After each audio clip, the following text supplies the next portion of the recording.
It's opposite. Oh.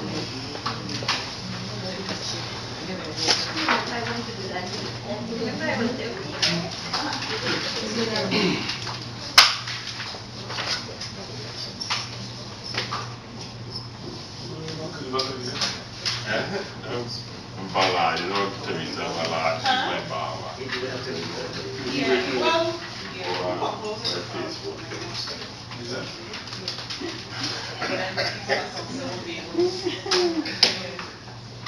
Yeah, them boys in there about what too machine gun. I said, why you doing the back of my head? You know, it's just a fly. Just telling that about machine gun. okay.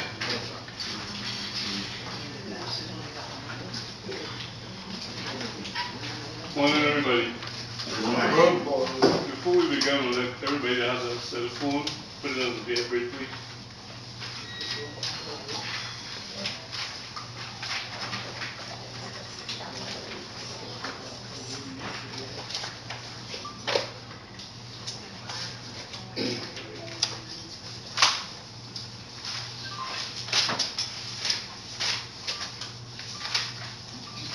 Now, Carlton, come out of the car, we want to know to feel it.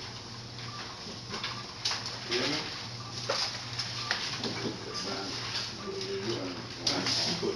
Can you hear me? Okay, tell me.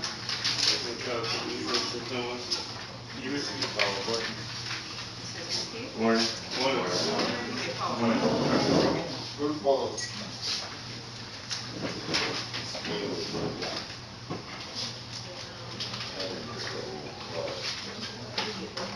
Ready?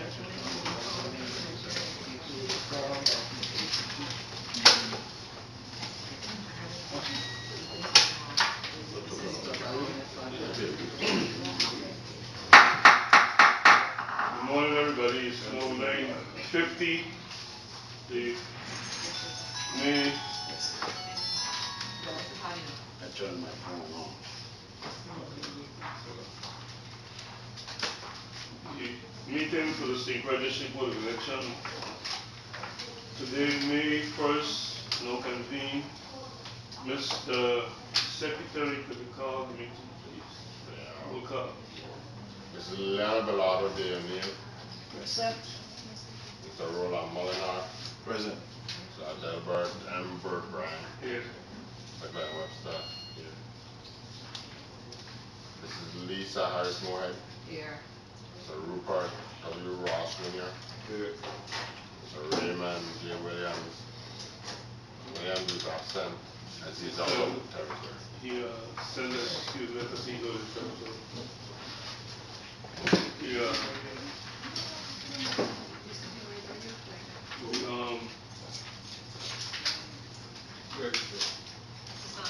I would like to have the election staff introduce themselves to be here. Trisha Johnson, Administrative Assistant. Any other member, anybody in the public media want to make the record present for the names? Please. Name on the record. Marvin Ford, 7PI Action Group. Board and poll. Evelyn Bascom, Concerned Citizen. Ida Hobson.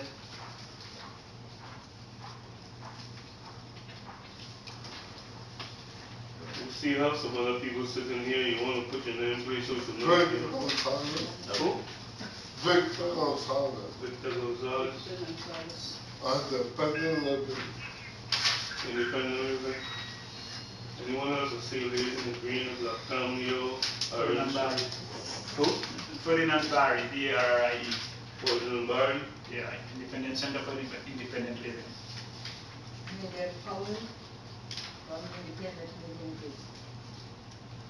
I'm Bobby Johnson from Independent Living also. Cassandra Paul from the MS and the autoimmune. Citizens Support Group. Judith Holiday, independent living. Judith Holiday or Holiday? Holiday. Oh, okay. Holiday. Ana Morales, independent living.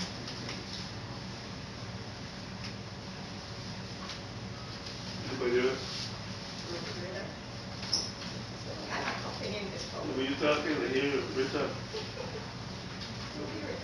Who be Rita? I accompany this program. All right. No problem. Again, I'd like to welcome everybody here this morning to the meeting. And we have already reached item 3. We have item 4. Here really nothing new to go over because we have the same situation. We don't have a supervisor of election present. He's out on care, medical care. We don't have a deputy supervisor. Neither is St. Thomas of St. Croix, but we don't have one in St. Croix because Mr. Weber resigned since then. We don't have a financial report, no accounts receivable or budget information. Today, I noticed that you check your under your attendance sheet. You find a letter dated February 11, 2013 to Mr. James Weber from the Office of O&P. And since we just received it, I will ask us to take a 5-minute recess so you can read it and digest the contents. And we come back and discuss the contents of the letter. So we stand in recess for 5 minutes.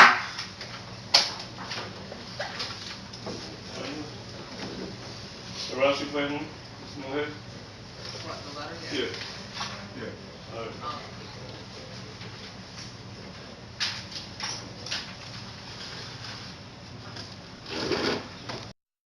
Hope everybody get a chance to read the letter. Mr. Weber, since Mr. Weber has been gone, we don't have necessary information. We just have to move on to the other concerns or items. Nonetheless, for the record. I have a question. Yes, sure. Go ahead. With respect to the budget, I was telling the other members while we were on recess that I overheard Sharon and Ms. Wells talking about trying to prepare a budget because we were behind in preparation of the budget because of Mr. Weber's departure. Does anybody know the status of that? Have you had any discussions, Chairman Ryan, or her about it? I don't either. I just know.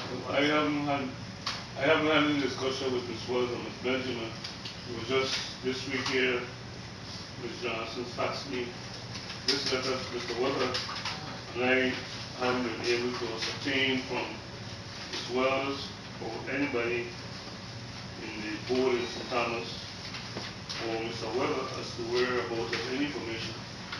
And since the information here is what Ms. Gottlieb is sending, making reference to the individual, I noticed that she hasn't responded. I think Mr. Weber wrote her letter. I haven't seen a response from her to Mr. Weber about the status of the board of election. And I think they need to understand, as we said already, the board of election is an independent instrumentality. She keeps making reference to Title 2, Chapter 2, Paragraph 43. It says departments and agencies of government of Virginia. I don't see us as an agency or department. We see as an independent instrumentality. If they're trying to use that to prepare a budget for the St. Clair Board of Election, I think when the appropriate time comes, if in fact they have a deputy supervisor or supervisor in place to go to the budget hearing, the board in St. Clair will have to appear to let them know the shortcomings of the preparation of this document. Because I didn't see any reference to election system fund, where they're supposed to have that $2.1 million in addition to the monies from the HAVA money. That is something that they have to prepare for us from the Commissioner of Finance, because he, in fact, has told them of the election system fund, and Ms. Gottlieb is an employee of the executive branch. And I don't think Ms. Gottlieb still believes that that office can prepare a budget for independent instrumentality, because I don't think they have control of Food Authority, WAPA, and any other instrumentality. And until we get that cleared, I haven't seen a response from Ms. Gottlieb relative to the correspondence she sent to Mr. Weber since February 11th that I just noticed here today. So absent that, I don't think we can do much until the appropriate agency or branch from the legislature, Committee on Finance, send us communication requesting an appearance to explain our position and the budgeting and the items that Ms. Gottlieb and senior budget people try to put together for us. And I think the last that I saw was a correspondence where she made reference to $90,000 was spending. But she didn't say what the $90,000 was spent for. And the actual outline, the $2.1 million was clear and specific. It was for purchasing of new machines and conducting primary and general election. Up to now, I haven't seen any document from whoever or Mr. Abramson. I don't know if he had any response from them, telling them how and what they spent $90,000 for, since we can't account for any money for election, primary general elections. I don't know if Mr. Ross and the other members have any concern they want to mention. Okay. Well, my concern about that is that I don't understand when you talk about the difference between the branches. I don't understand how the executive branch can decide that they're not paying you the money that by law has been appropriated. I mean, you know, in the two of your roles, you and member Warner, roles as senators, I mean, would the legislature be the one to act and take the governor to court? Because, I mean, with a writ of mandamus, you can ask that he follow the law. I mean, because basically, I mean, from Ms. Gottlieb's letter, it's like she's been instructed, is the implication, not to release these funds based on, I don't know what, but not this So one. she's using the section Title 2, which is not applicable to this department. We're not the department or agency.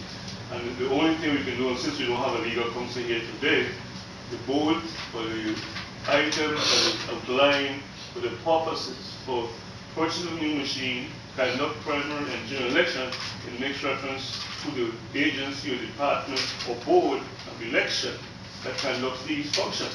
Okay, but that's what I'm saying has nothing to do with that. I'm saying the money that's already been appropriated by law. Yeah.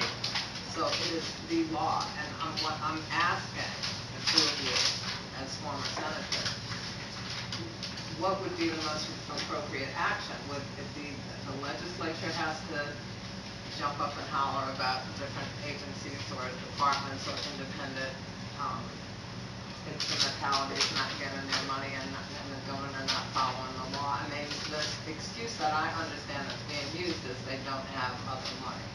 So they're robbing Peter to pay Paul, basically, is the implication. Nobody said that directly. Right. But the other, you know, but there's been really no explanation, and as you've detailed, there's been no detailing of what monies that we had, how they have been expended from the allotment we were supposed to have and haven't received. So if $90,000 has been spent, what was the justification? Where was it spent, and where is the rest of it? If we could spend 90, how come we can't spend the rest? I mean, you know, If we spend 90, but she don't say in her correspondence that they spent 90 for anything. So I'm saying, I believe it would be for the joint board at the next meeting, whenever to call the emergency meeting, for the joint board to decide to move to enforce our position as a board of elections in terms of St. John District and St. Croix, to move to amendments to have the executive branch, because the legislature have already done their role. The governor signed it as the law, made it the law. So we must move through the court with the Attorney General assistance, or maybe some other form, to let them know that this is our position and we need them to identify the spending and release the fund. And as a matter of fact, I think I was looking at a program one time when Ms. Gottlieb and someone was on a Redfield program, and he made a reference to that. She said, well, I guess when the time comes, we have to find the money. That was basically, I could find the tape because that was her response.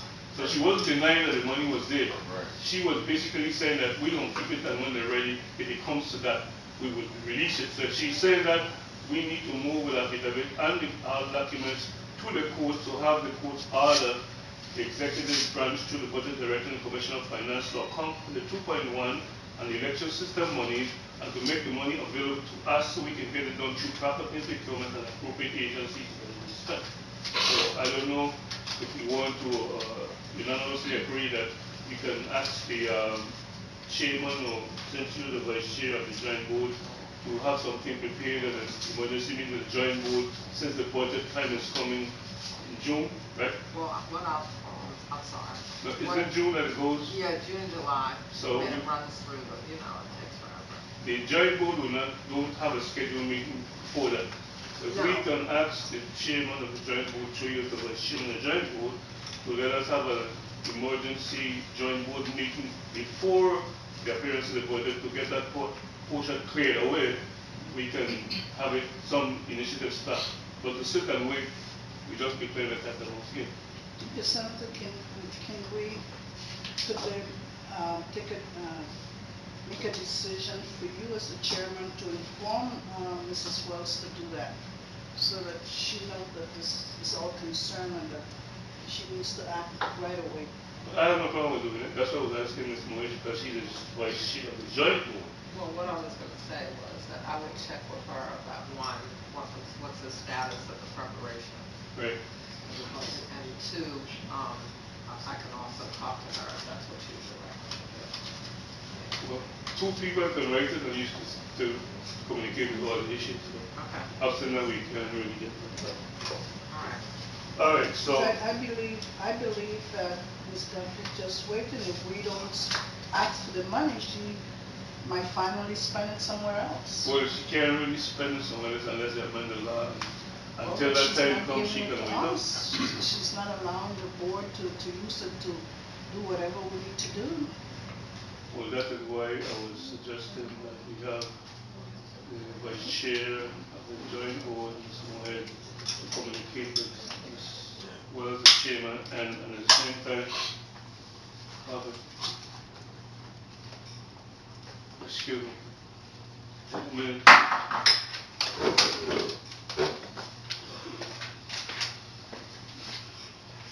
Because according to this letter, the budget was supposed to have been submitted already.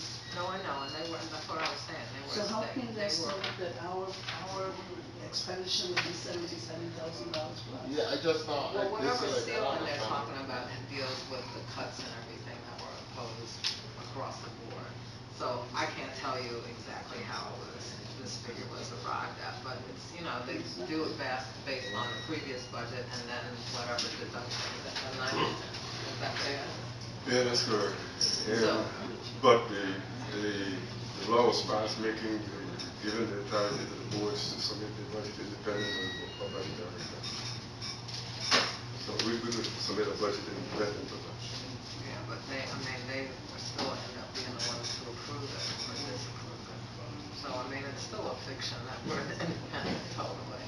We're not independent totally because we rely on funds. Anytime you're tied to somebody financially, totally independent. So we're making a motion to,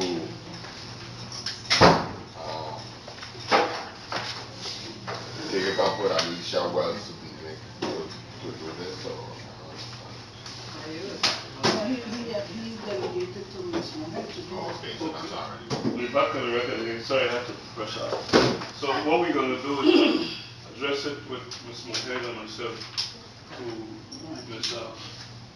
Wells, for the early meeting rather than wait until the regular, joint board meeting. The other concerns, we have move on to new business. Yes, sir. Within, Mr. Moya? in the context of old business, maybe I didn't hear, but I want to be clear, through the chair, to Lisa Moore, what is the status on the calendar? Well, when we met in the last joint board meeting, remember we adopted, I forgot what dates we were talking about, and, the start dates and everything else would be triggered on. So they basically rejected the idea of doing the whole calendar, but just targeting those particular dates. Remember how we sat there and we compromised on the dates? It still ended up that we started in late April. And going to go, so the status of it, as far as I know, is those are the dates that we are recommended to them. Remember, this was my other concern, and this is part of triggered by what you said, that the Senate President had indicated that if this holds true still, I don't know, but the calendar for the Senate is supposed to have a legislative session in June, at which time he's supposed to entertain amendments to the election. In other words, any election reform thing. Who in here, you're on the election reform committee? Okay. So one of my concerns is to impress upon him the date, and maybe at some point we need to meet with him before June, but impress upon him the main thing are the dates, because otherwise we're not gonna have an election, because the feds are gonna shut us down if we're not in compliance with the, the Military and Overseas Voting Act.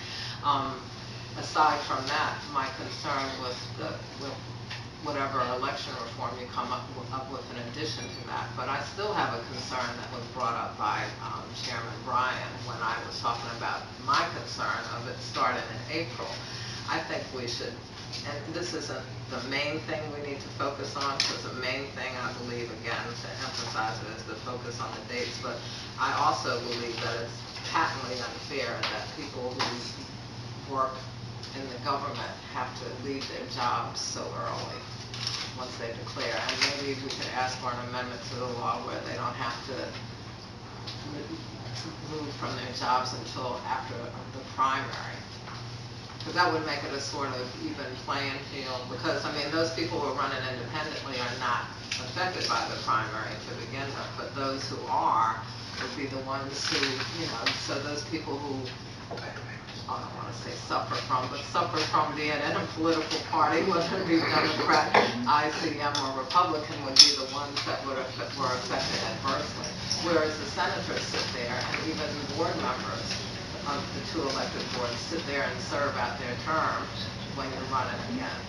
So, I don't understand the rationale to make people leave their jobs, take leaves of absences so early. It's a financial hardship. So, if you could bring that up to your committee, that's a big thing. We haven't had a meeting yet. Because it's May. I understand you said that in June that the president of the legislature will be addressing it. That's what I understood. In June he indicated, when he had a meeting with legal counsel, it had nothing to do with the Board of Elections. He was talking about what things he was trying to put in what legislative session. So I was saying, as a member of the Board of Elections, that look, we have some crucial things in terms of time frames that you have to address. So he said he would put, entertain those things to be on the calendar in June. Now, there's no June date set yet. They had a late session just last week, so maybe it won't be until July. I mean, I can't say that's written in stone, but what I'm saying is we need to get the election reform in front of the legislature before June, because it has to, and it's May. It has to be drafted. Somebody has to, a senator, as I can tell you, has to sponsor it or whatever, get other people to vote on it. And the whole process. it could only be done through the joint, not through the same board or the districts. Yeah, it's a joint board responsibility, because the district boards don't set policy. And I mean, you're talking about law for the entire territory, you're not just talking about law for St. Croix or something.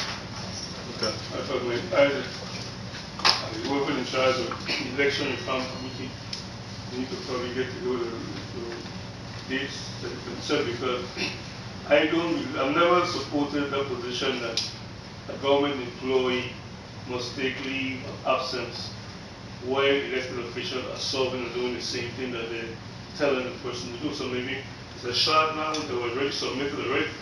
Then now it's submitted to the only reform to remove the date and remove it. Because if I am a senator and O'Neill is on the board of election, why should I continue to work their pay? Because when they forums, you are not to the same forum. You have to take leave of absence to come to a forum. But I don't have to take leave of absence to be at the hearing. And all they need to remove that criteria. To me, it's just a barrier and some way to force individuals or discourage you from being a competitor. And I think it's a matter of just being greedy and what is that they don't want other government to do, because a private sector employee don't have to take no leave from his business. And Exactly. any other person don't have to do it. So I think what needs to be done is remove the language in the Virginia Code under Title 18 that nobody should be required to take leave of absence. I think we have changed it to provide another proviso that they will remove that also. So it remains the same that you have to take leave of absence once you file. I don't think that should be, that's what we need to have removed. So when you're ready with the committee meeting, we need to get together. So when you're doing the whole package, it's submitted to them one time. But we must remember the whole responsibility rests with the legislature changing. Now we can change all the things we want here. But when we give the package to the legislature, some senators will say, so we're not going to change that. We're going to end up in the same back with the compliance with the consent decree, and we need to let the public know that it's not the board of election, joint or otherwise, that's holding back the process, because I think the original request was made to be compliant to the overseas voters, and that was done. We didn't hold it back, we sent it there. So the legislature don't do anything again. The people need to know that we've been compliant with the request from the government agencies. A question, point of information. When you send a package to the legislature, did any member of the board, the district chair, or the joint chair, sat with some of the members Yes. of the legislature? to Definitely, I explain? think Mr. Ross, Mr. Abrams, Ms. Mohan, and some else was there at that meeting. And the board, the committee hall where we had, gave it to them.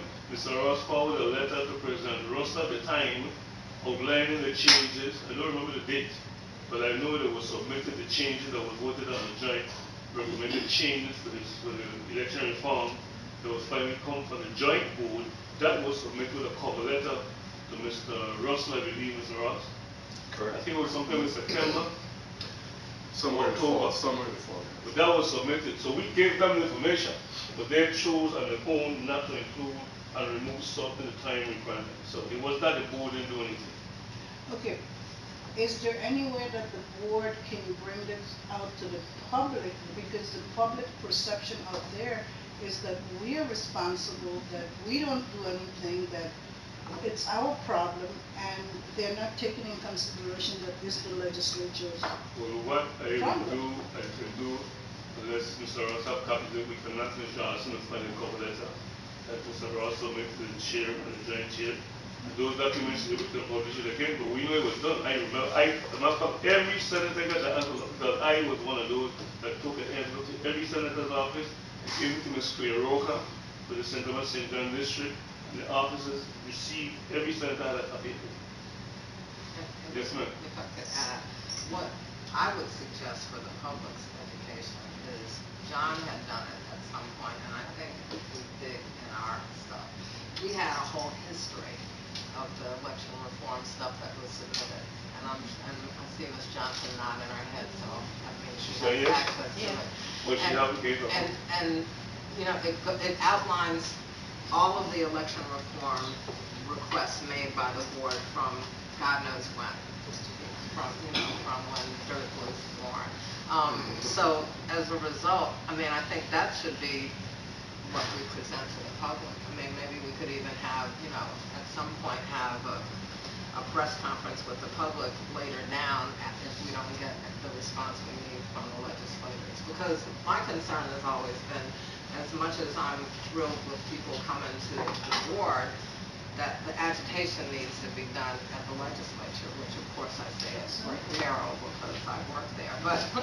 But I mean, the senators listen, and besides being at the committee meeting where we talk about the election reform, and being grilled by the senators, both in St. Croix and St. Thomas, and during my tenure on the board, we also had a separate meeting. That's where the $2.1 million came. We had a separate meeting with Senate President Russell, and that's how we ended up with the $2.1 million. There were a couple other senators present as well, and members of the last board were there. And, that's how we agitated and got that money. I mean, we got it because they passed it, but... When they float the bonds, We're not when feeling they it. float the bonds, itemizing, that's what it was for. Exactly. So they Yeah, and floated they the got bonds. the bonds. I mean, they had the bonds since December, as far as I know. They got the money, well, I can't quote you on it when they got it, but Well, what we can do, when somewhere. Ms. Johnson is here, excuse me, if Ms. Johnson can get the list in, we can prepare a synopsis of those things, and we can do that, we have another chat with you. You want to- Well, as soon as you get some time. Okay. Can each member get a copy?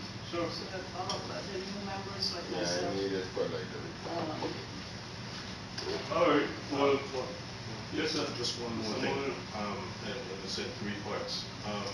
Again, in context of whole business. To the chair, to Mr.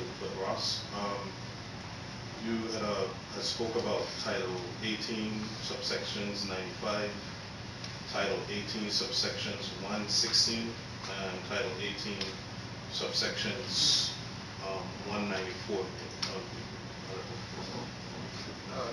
Can you tell me what? Yeah, Briefly, it's place of registrations for 95. That's the one that you see will take over the registration, whether it's to schools and colleges. Are they all related to that same Well, item? you brought it up. Well, cancellation.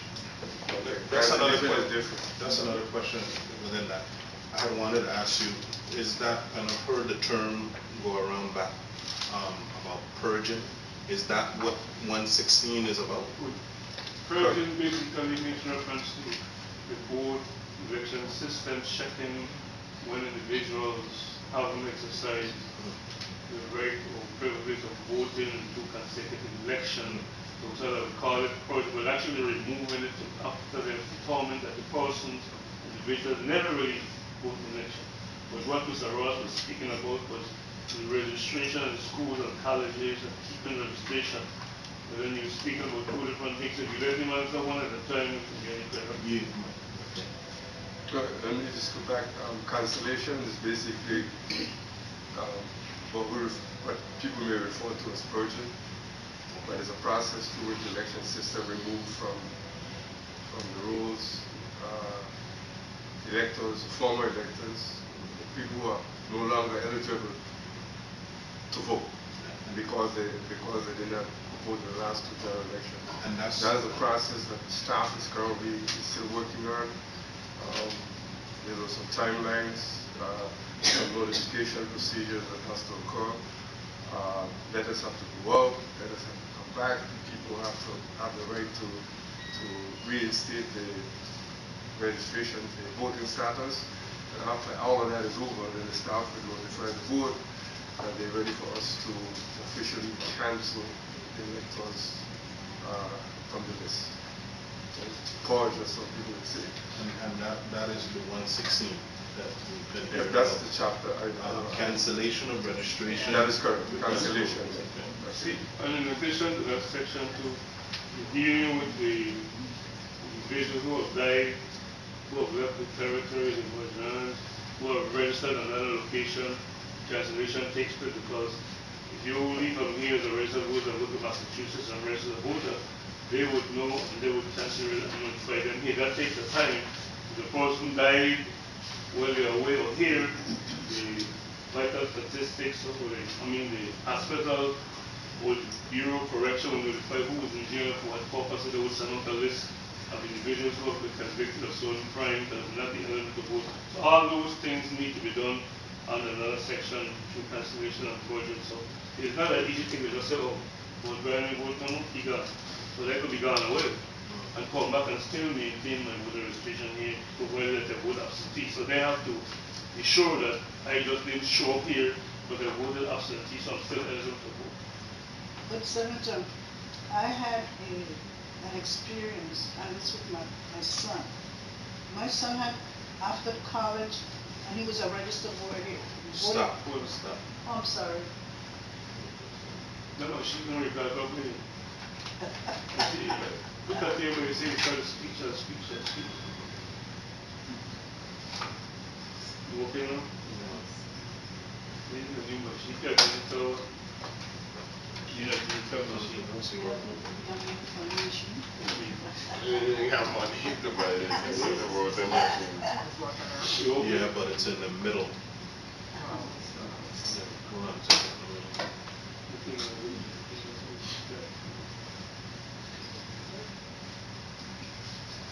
out visit, right? No, we're gonna start at the beginning and say because it's not Wait, so- working anymore on side A for some reason. Hold on a machine. I met you. I met it here when I came. What we could do is find out to get a good digital record. Again, first we could know they have what to change and give one. That's what it is, right? Marvin, that's what it is. Yes. Yeah, we need something like this. We'll make Aircraft, $2.1 million. No, let's go on. we're gonna make a note that it's stuck in the middle on side A. Okay, let's go in. No, it's everywhere. Everything will be in the middle. Well, maybe you don't really need to record what I'm going to say, right? But my son was registered here, but had to move to the state because of a lack of employment here. But he used to come and vote. Then after that, he started voting absentee. But he still maintained his resident here and a resident in the state, but he never changed the voting. And he was denied his voting right after 2 terms because he was not physically here. And I think that was so wrong. But then, did he apply for the voter? Yes, he did, because I always came and Well, I he should applied. notify the board, the supervisor election or the following, because if they. But it was the supervisor election that told me he was not eligible to vote because he was not here 365 days. And he wasn't registered. He wasn't registered No place of- anywhere. He used to And he vote wasn't a here. part of no EDC corporation. Huh? Now, me like laughing because I know No, I am saying some that people was. are required to be living in the Boytown for some time to be considered residential. It's just not for case here, but that's it. And Well, so, that's what I need to find out, because he was born here, lived here, moved because of employment, but keeps coming back and forth. So actually, he was denied that voting right because he was working there. but And did I he think call that's- or did he apply? I pick up his absentee ballot, I filed his absentee ballot, and then the 3rd time, they said he couldn't vote because he'd been away so long. Should I take it up with the board then? I know. Wait until they. Well, no, it couldn't be the board, because Abramson was the one that told me. Yeah, but then, if you brought it to attention of the board of supervisor, because you gotta find out the reason why he made that decision. Because he would have told me, tell us, or tell the board why he And made the I decision. feel that that's something that the committee of elections, election reform should look into. All right, that last thing. next question. Just the last thing, it was subsections 194. And again, I'm just trying to be clear about all this stuff, okay? For my notes, polling, it's 94 is polling place to be fixed by election board, Oh, okay. right? Yeah, okay, now, you said we had an issue. We have an issue Mm. that this board needs to address, Mhm. not the joint board, this board, as it relates to officially for St. Gerald's in particular, and St. Gerald's Hall, which is no longer ADA compliant. And also, we need to formalize the decision to relocate Charles H. to a complex. But I indicated that all of that decision will be better done once we finish the cancellations and we know exactly how many voters we have in each of the polling sites. Why would it, and forgive me for my ignorance, why would it, being that it's what do you call it again? St. Gerard's Hall, why would that be a joint board and not a joint No, board. it's district. District. All decisions concerning elections Have to be here, okay. has to be by the district board. Anything having to do with elections on your island deals No, with the district. I understand that. I thought he meant. No, it's the district board. Okay, all right.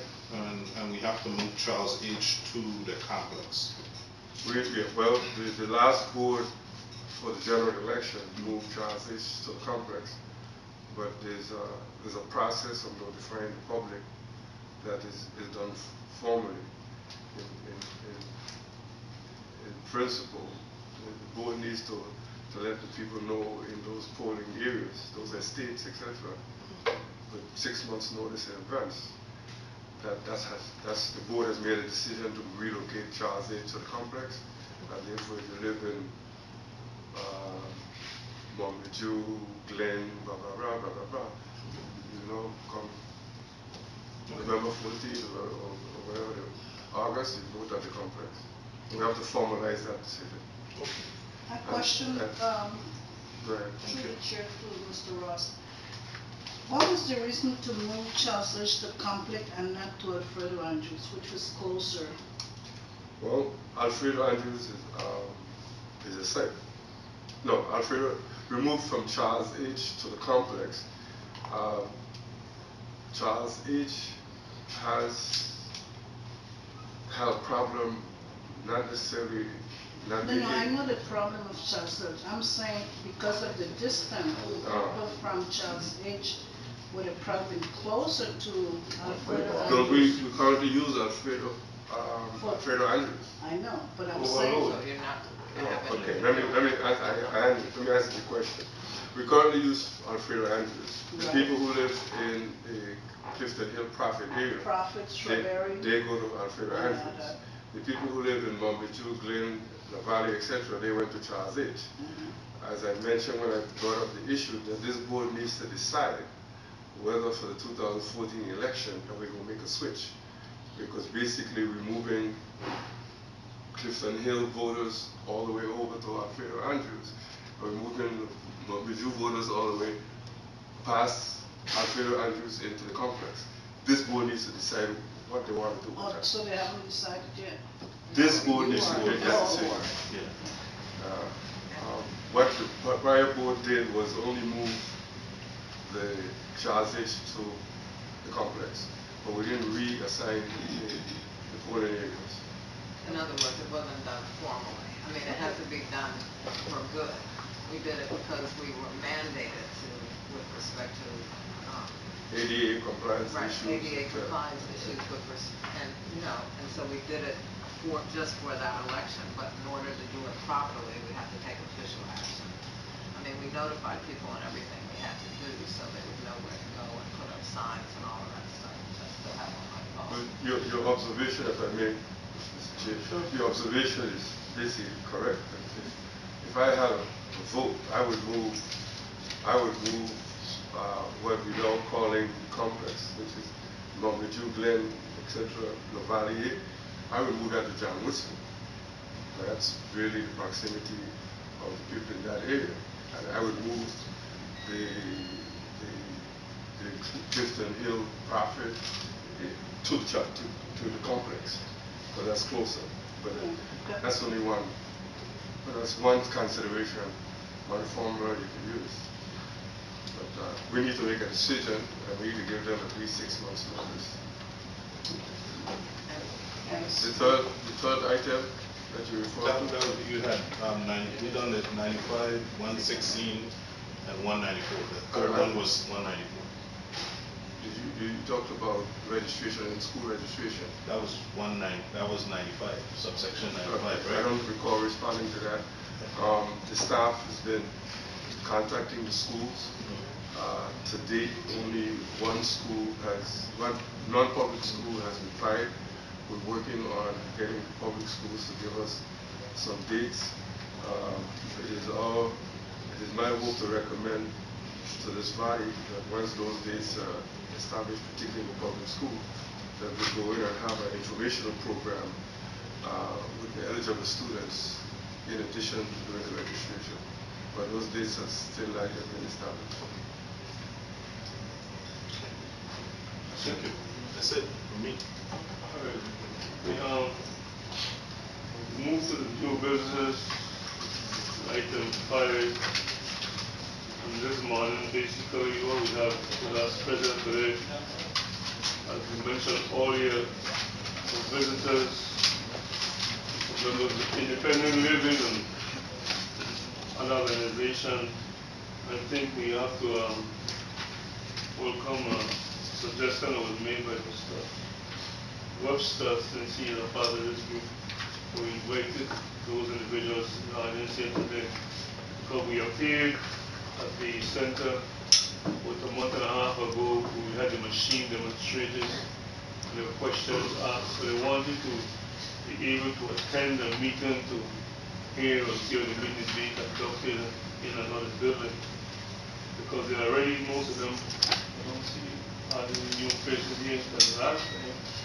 Where the machine would explain the purpose of the machine, how the machine functions, accessibility, and the parts that were needed, and the intention of replacing the Bellahas electronic machines with the DS200 machines that we're waiting to get purchased. Except that until we get the money made up of finance and property and procurement and the budget office, the intention of the board is intended to have those machines purchased and ready to be used so they can be used by all the voters and voters, in addition to the paper ballot process as another legal instrument. So what we have in here is, I know Mr. Molina, Mr. Webster, want to mention anything? Yes, I'd like, through the chair, I'd like Mr. Johnson to testify for you guys to understand how important it is to get a new machine. Mr. Johnson? I'd like him to tell his experience with the machine, the old machine that we've been using, that we've been calling a good machine. Well, Mr. Johnson, you can hear us, right? I can hear you very well, sir. So speak up a little bit, hear you more than welcome. Yeah, I had an experience with that old voting machine in the 08 election. When you make your selections on that machine, before you select all, it reads back the choices that you made. I actually voted for Kenneth Mack during that election. When I read back my choices, it's saying to me John Young. So I'm saying to myself, I didn't vote for John Young. So I called a technician. They had a technician there that was Juanita Gardini. And somehow or another, when he read it back, he recognized the fact that this was not choosing the selection that I had chosen. So that those machines had a glitch in it some kind of way along the line, and you need to get new machines that's ADA compliant so that we don't run into that problem again. However, I must admit that the last election in 2012, I did not have that problem. The machine acted flawlessly. Okay, but did you report the first instance to anyone there other than the technician? Well, that's who, that was the only person that I could call. I brought it to his attention. Anything else?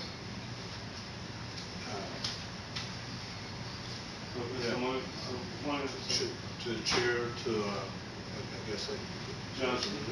Mr. Johnson? Yes. My name is Roland Molnar. I'm a board member here. I just want to ask you, are you sure it was a technician that was there, or was it a judge or a polling person? I don't know who that was. That was the guy that came over to Independent Living to demonstrate the machine, to teach us how to use it. Oh, okay. Mr. Phillips. Yeah, that's who was there. What's his title? Technician. Technician. My question is technicians allowed on during voting? Yes. Is it? All right. They have to be there if something goes wrong. I mean, they're employed to, Understood. part of their contract. Okay. Anyone else? Question, comment? Just to follow up on what the inquiry with the dialogue was, it is his job to remove the machine from the process if it's not functioning properly. Okay. When you say remove, you mean that nobody will use that particular From machine? a machine. That's once it's not functioning, after the technician, in this instance, should have removed the machine, but you will satisfy that he could have corrected the situation, would verify that it's working properly, and then on the voting. Yeah, and the reason why I asked that question is, the trying to go through this book, Title 18, and I don't know if I have my facts correct, but I had read somewhere where the technician was not allowed on the property or during voting time, or was it just when the counting is going on or something like that? It depends on the way the contractor's service is written. If the board of election outline the function of the contractor, in this case Mr. Philip, to perform certain function the election day. And that's what he for the safety to do, not just to make sure he tests them and perform. If there's a problem arises and he is trained and understand what he's doing, he would recall what he was doing when he changed, when the problem was supposed to be allowed and he tell him. It's not that he could just stick out a part and put in a part and what he doing when he have a record. If there's a problem with the reading machine, the technician will check it out. Like sometimes it's in times in expedition names I mentioned there was a machine that couldn't read a cartridge. They had to enter the vote manually. She would make a report to the supervisor of the election. If he is satisfied, and the board is satisfied, that's the way it goes. Okay. Alright. So we can, again, thank Mr. Webster for bringing a group here. And anybody else want to say anything on behalf of the observation of the technician, the machine? Nobody? Ms. Gardner, I see you leaving and say what? Okay, good. We have another concern that we were starting to with the presentation to the Hispanic Committee on the voting machines and the appearance on a radio show. I think we have already been to the station with on Redfield with Mr. Webster, Mr. Weber, Mr. Mullen, myself, and Mr. Neal. Did a presentation there with the voting machine, and Mr. Papilov station have asked that we appear or come to make a presentation. Ms. O'Neill, if that person attend and anybody else wishing to attend there on that day. Mr. Morris, you said? Tomorrow 8:30. Tomorrow 8:30, so anyone among us here today willing to attend? And I will go. Mr. Webster? I travel in Spanish. Not sure if I can register and noticing. Mr. Molina? No. Mohead? Mr. No, Rock? even though I know a lot of them love to hear you come and talk Spanish, I'm afraid I'm not available tomorrow. Wait. Good job. You say you're available? I'm not available. Not available. See, you are Webster today. I mean, yeah, that's what I'm saying. I got okay, I need him much to see, but they got the system in a fight to be able to come here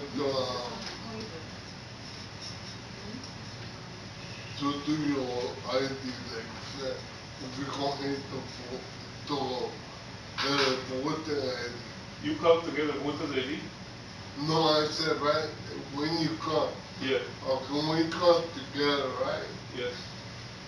They don't have enough space to read like the way you see him to go around.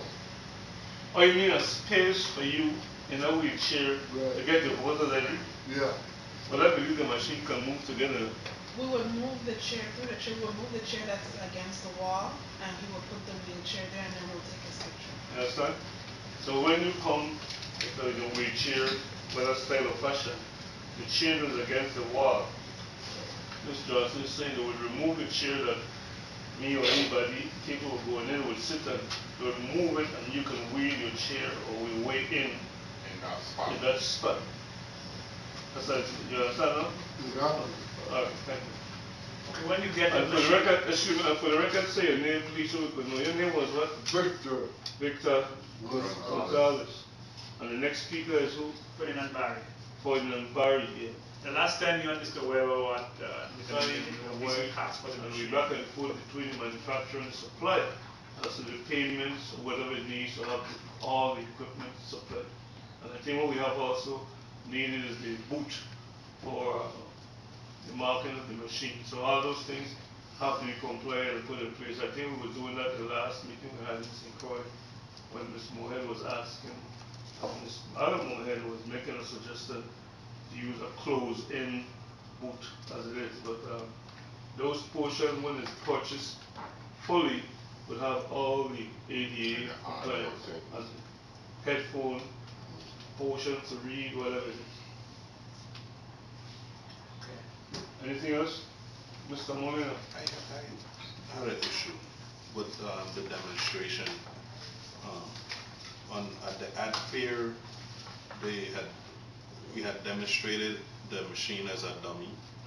At the assisted living meeting that we had with these wonderful people here, we demonstrated as a dummy and used the computer to illustrate how the machine should operate. But at the Redfield show, they actually Mr. Weber turned it on and was actually showing how the machine used. I thought the machine was empty and didn't know that it could actually be turned on. Because when he was waiting on the disc of the manufacturer of it operating. Because when they sent it from St. Thomas, you must remember that though that machine was in St. Thomas from 2011, it only came to St. Croix the month of the fair in 2012. So all the time the machine was in St. Thomas from February, I believe, March, 13th of March, somewhere along there, machine was there when the gentleman had come down. And it was there in St. Thomas, and then Ms. Duro had gotten to send it over for the fair, and they were waiting on Mr. Matthews to get the rest of the information. So by the time we had gotten to Mr. Redfield's show, all the parts and this was used and available to have it home. So what was demonstrated was a computer on a laptop, and a disc that was demonstrating the function of the machine, as opposed to what you saw with Mr. Redfield in the radio station when he was actually operating the counter, the tabulator, and everything. It was a lot more informative. Yeah, well, that's what we had to wait on because all the stuff, and until it was paid for, when the gentleman come back, because you have to come back to do training, because in that proposal and contract, it is required for training of the staff and members of the board of election. Okay. So we can, any other comment on the spelling committee? You said tomorrow, 8:30, Ms. Oni?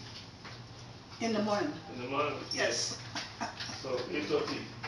And the station is not located right here in Strawberry Mall. Oh, it's not up in Gallery? No, that's two different things. We're talking about two different stations. The father and son thing. It's like a Papa station in Gallery. All the Papa station. All the Papa station are in the same place. The one in Gallery is a different one. What's the father, right? The son. Across the street from Baron's Partner. The one in Gallery is the son. Oh, okay. The father is the one down here. Going to that one, and then I have to arrange the. Well, not in Baron's Part itself, you know.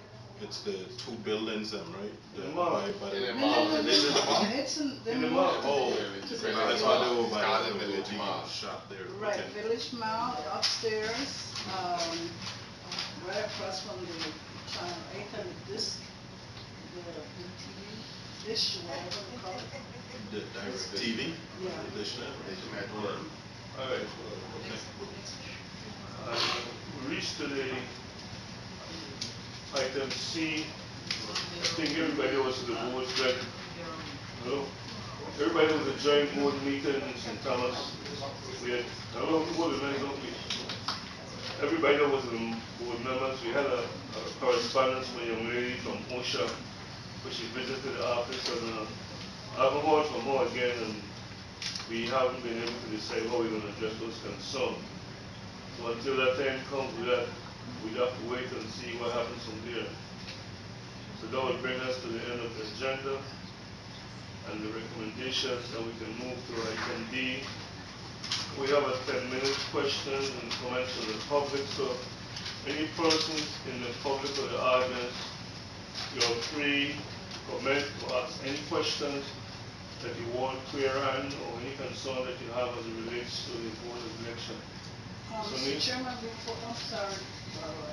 No, you recognize. Mr. Chairman, before you go with visitors, I observed when the nice people came in and some of them really had a problem getting here and moving around, and we had discussed that in one of our meetings. Is there any future reference, or near, I should say near, for us to be moving into a more adequate place to accommodate the disabled people, independent living people, or what's the status of that? Well, sometime in April, I think we had a joint board meeting here one time when Ms. Barnes came. Right. She made recommendation, observation, because she was the first time she was in this building. She was even recommending that we keep our meeting in St. Thomas, and I just think she was just saying it off the top of her head, because if we can't travel to St. Louis to keep a district board meeting, that's sense. And I guess she was making these comments, and I'm finding she got the report that she had. And I even asked her, is she going to communicate to the landlord since this building does not belong to the board of election? She said she'll let us know. I haven't seen anything written. Since then, I wrote a letter to the Commissioner of Property and Procurement, outlining the concern observation of Ms. Barnes' appearance and her suggestions. I have not yet received any response from the Commissioner of Property and Procurement, because by law, I think the Commissioner of the Department of Property and Procurement has a responsibility to assist the Board of Election in locating and renting appropriate space, and that is why they are not in the St. Thomas being relocated from the Sibylle property to the Estate Thomas location. Ms. Millie Maduro, I think her name is, haven't responded up to now, and we waited to get a response. And at the next joint board meeting, we'll find out, because I haven't heard from Ms. Wells if in fact Ms. Maduro responded, and since I haven't seen or heard any correspondence from her, either Ms. Johnson, I haven't seen a response, so that's where we are right now. And I don't want us to be waiting until time comes that because we can't use the HAVA money because this office ain't being compliant. So that's why I mentioned that it was strange that Ms. Barnes appeared and spurred the moment to make a presentation without even being on the agenda, but still that is not history. So until we receive a response from the communication from the Sunny Isles Development LLC, we're here as the tenant of the hotel. Mr. Ross was saying something? Yeah, on the OSHA visit, I understand that the person that did the visit did not submit a formal report to the board, to the system. What she did was, working with Ms. Johnson. What she did a walkthrough, and she said within 30 days she will submit her report. Yeah, therefore my question is, in absence of the report, any steps being taken to comply with what she found? In the report, certain things that anyone on the staff can do, for example, in the copy room, the paper can be moved against the shelves. The cords can be flushed against the walls. The only thing that the staff can't do, the machines in the other room, they need a 3-foot space in between the machine and the electrical panel. The smoke alarm, it's disconnected, so that. So the staff has done what they can do to comply with I'm going to start that this week, yes. I just wanted to. Because I haven't seen a report come back yet, and so it took this one. Soon that report comes in, I'll get my transfer. Anybody else? Yeah, I have a question. Since we're not going to use the $12.2 machine, which is stored in the back there in a very large room, can we move the meters in there and get rid of those machines to their procurement? Well, we just can't move them and get rid of them like that, because property and procurement have to be involved. The agencies involved in spending or removing them, certain information that will be stored in a machine can't be just discarded like that. So those machines have to remain there until the statute of time do anything with those machines. We just use those machines November 2012. and certain information by law required to be kept for at least a year and a half.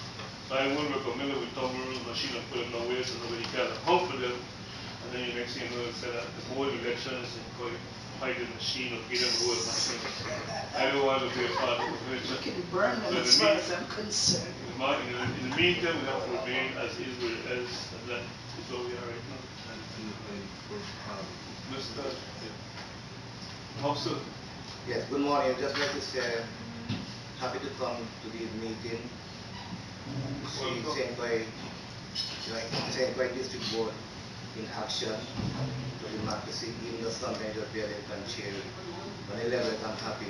I'm also impressed of two of my three new board members, which is those two gentlemen over there. I think for me coming in alone, they catch on very quick.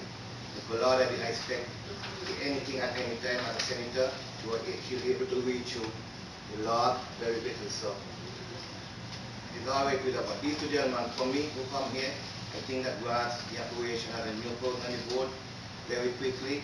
Question I hear them ask, well put together. So congratulations to you all, and I hope you all will continue to try your best and do what you all can do. Whole board overall, but put kudos to these two new board members. And I can say because I voted for all three of you here, and I'm impressed. Anything else, Mr. Molino, Ross, young lady? You say something? No, sir. Oh, sorry. just to add that a motion was passed in St. Thomas by Ms. George, right? She put the motion on the floor about investigating the machines and What we're gonna do with that? what we're gonna do with them. Are we going to Form a dispose committee. of them? Well, that is where we have to leave the machine where they are. Yeah. Because this board cannot take those machines and relocate them and move them on the building to store locals. You have to get a contract, you have to have the technician, and other people involved. And I don't want to tell them, just move in post here to move them, and then somebody can account for the machine and accounting process to probably do. So that has to hold for a while until the joint board establish a committee to remove, distribute, sell, or whatever test. Having no further comment, I'd like to thank the individuals from independent living and all those who are here for being here this morning. And the meeting of the district board now stands adjourned. Thank you very much for coming. Excuse me. Yes, sir. That sounds like What is that? Augusta. What's that? Okay. I just went to the bathroom and Hold on, nice down, please. I just went to the bathroom. It's very difficult to get in there. And in the future, don't put. Well, we're working on those things right now because that was one of the concerns that Stephanie Barnes made reference to. So until the Commissioner of Property Procurement and the landlord get back to us, we don't know what the plans are going to be as far as the accommodation. Because we'll have to work when the staff is here and I don't know what arrangement we're going to make. So that is well noted, sir. Is the meeting officially over? Yes, sir. I mean, yeah. I wanted to ask the question, but after that, can I ask the question? Any initiative for members? Wait, sir. Any initiative for members of this board to go to IACRA in June? Well, I sure everybody have noticed, but I'm just asking. I put the email to you from Raymond. Yes. Yeah, he the one. Right, but in his email, he's expressing to Well, express me to anybody here who is interested in going to the night. he gave you the booklet in Yeah, March yeah. meeting. So what So you have comments of us here, all 7 of us. No, I'm not interested. No, Mr. Rasmussen. I would have to see if there's money available